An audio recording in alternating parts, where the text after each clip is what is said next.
Hi, family. My name is DaRon Seigler. I'm a professional drummer here in the DMV area, and I guess DMV is the District of Columbia, Maryland, and Virginia, United States. I'm a pro drummer. I have my own band called the DMV Nephew and the Kings, where we do all tribute shows. I'm also the founder of a gospel group called the Seek and Find Project. We've charted on the billboards. We peaked at number 4 on iTunes charts and released our album 4040.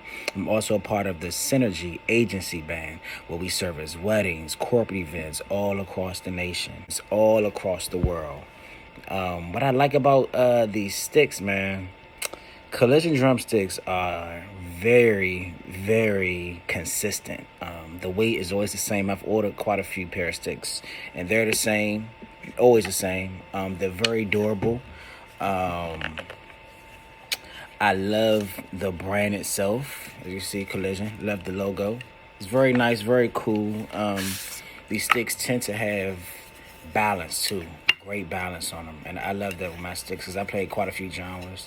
So balance is very important to me, and these sticks got it. And the company is great. The people I've spoke to,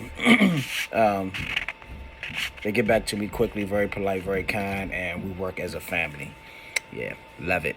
This clip you all about to watch is of me playing a song called "Do You Know" with the Seek and Find Project. It's a song off our album that hit the billboards and also hit the top on the iTunes chart. So check it out. Do You Know? This is me playing drums. This was actually on our tour we did in Memphis. All right, enjoy.